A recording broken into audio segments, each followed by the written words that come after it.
تو کیا کریں ہم اپنے کالرز کے لیے جو ہے وہ لنک شیئر کریں گے یا وہ کتاب کا کوئی اقتباس پڑھوں؟ کیا خیال ہے عبدالحمید صاحب؟ جی پہلے اقتباس پڑھ لیجیے سچ والا جی، پھر لنک دیں گے.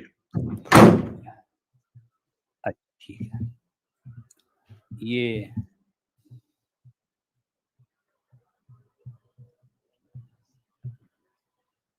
ایک سیکنڈ.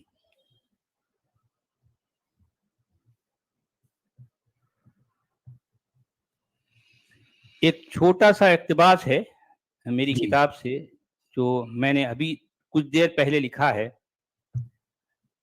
وہ میں یوٹیوب پر کوئی ایک چینل دیکھ رہا تھا، تو اس میں جو باتیں میں سنا اور اس پر غور کیا، تو ان باتوں کو میرے اپنے تجربات کی روشنی میں اپنے ان الفاظ میں پیش کر رہا ہوں. یہ الفاظ کچھ ایسے ہیں: اسلام نے مسلمانوں کے اندر جہاں خود سری، خود بینی، خود ستائی اور خود پسندی جیسے دماغی اور نفسیاتی امراض پیدا کر دیے ہیں، وہیں پر غیر مسلموں کے خلاف نفرت، کراہیت، بغض اور تعصب کے زہرناک بیج بھی بو دیے ہیں. اچھا کہیں سے شور آ رہا ہے، دیکھیے کوئی میوٹ کر لیں. مسلمان ماں باپ جب اپنے ننھے بچوں کے کورے اور نتھرے ذہنوں میں انانیت و نرگسیت کے مغرور ٹیکے چبھوتے ہوئے یہ باور کراتے ہیں کہ صرف ہمارا اللہ ہی اکبر و اعلی ہے، صرف ہمارا نبی ہی افضل و اشرف ہے، صرف ہماری کتاب ہی محفوظ و معصوم ہے، صرف ہمارا دین ہی مکمل اور جامع ترین ہے، فقط امت مسلمہ ہی خیر امت ہے، کیونکہ مسلمان ہی اللہ کے پسندیدہ ہیں، لہذا مسلمان ہی جنت کے حقدار ہیں، وغیرہ وغیرہ.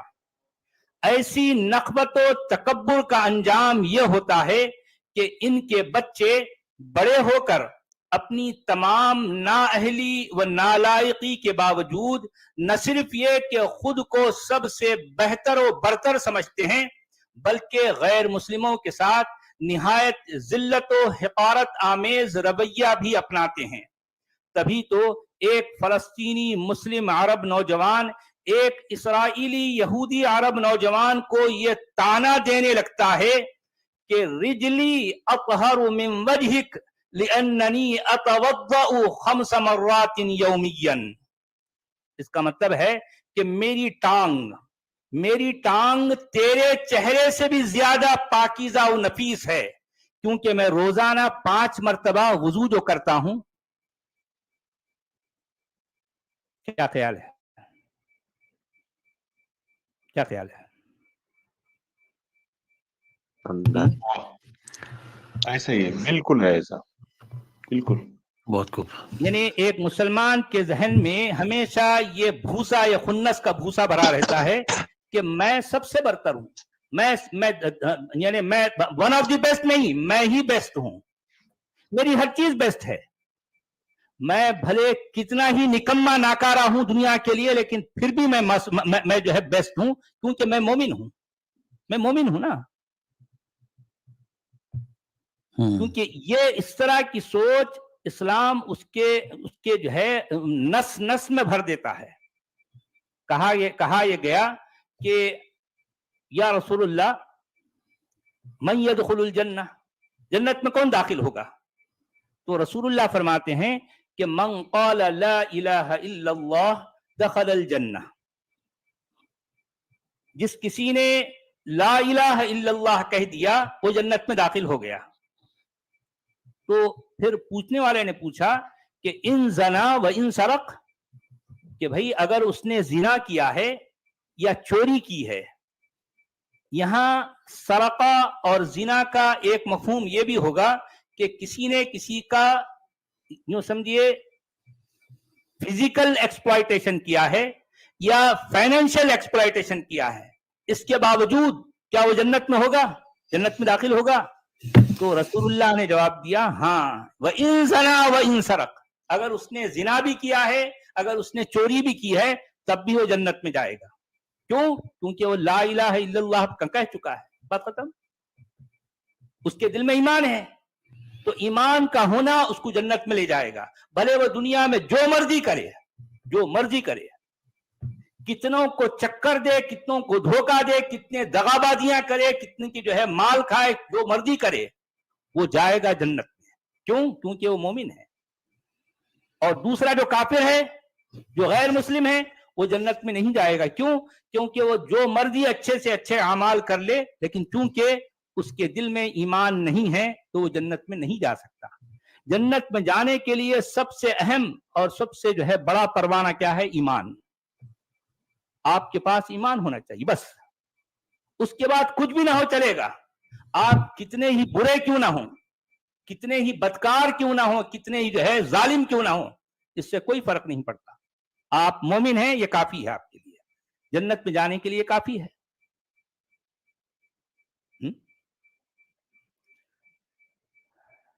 تو یہ سارے معاملات ہیں.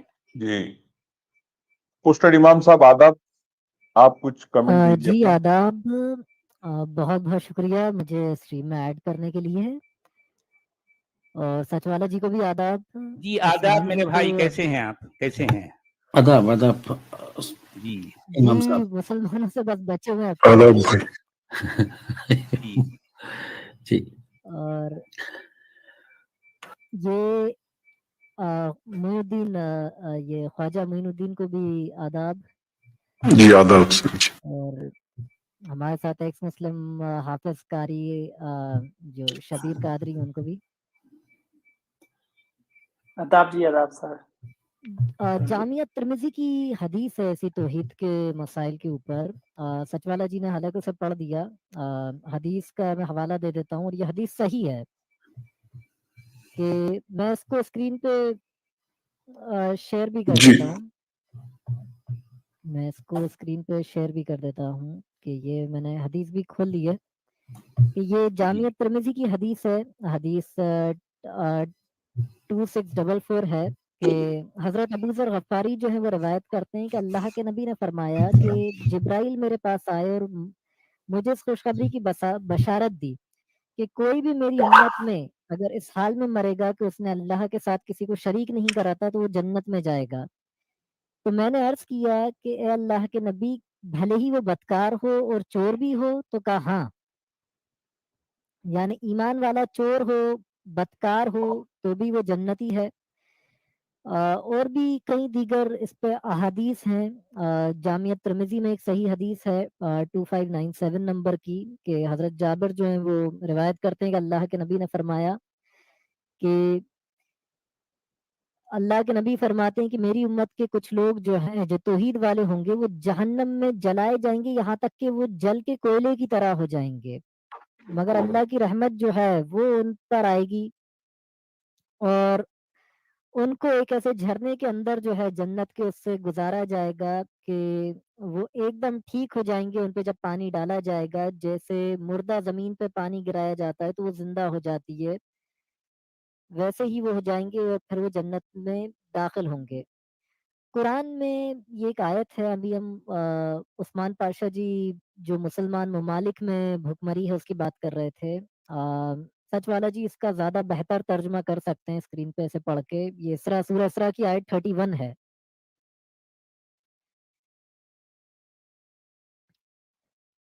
کہ سچ والا جی ایک بار آپ اس کو پڑھ کے اس کا ٹھیک ٹھیک ترجمہ کر دیں، کیونکہ میں تو اردو ترجمہ سے پڑھوں گا تو وہ کتنا صحیح ہے میں اس کو نہیں جانتا، جو بھی علماء نے کرا ہے. ہلو سچ والا جی، آپ سن رہے ہو؟ جی جی جی امام صاحب آپ کی آواز بھی تھوڑی ڈاؤن آ رہی ہے آج. ہلو ہاں آپ کی آواز تھوڑی ڈاؤن ہے میرے خیال سے. جی پہلے کی طرح نہیں ہے، کچھ فرق ہے. جی جی جناب، جی جی میں سن رہا ہوں. جی جی سورہ اسراء کی آیت نمبر 31 کی بات کر رہے ہیں. جی 31 کی بات. جی ہاں، وَلَا تَقْتُلُوا أَوْلَادَكُمْ خَشْيَةَ إِمْلَاقٍ نَحْنُ نَرْزُقُهُمْ وَإِيَّاكُمْ. ان قتلہم کان خطئا کبیرا. اصل میں یہ اس مضمون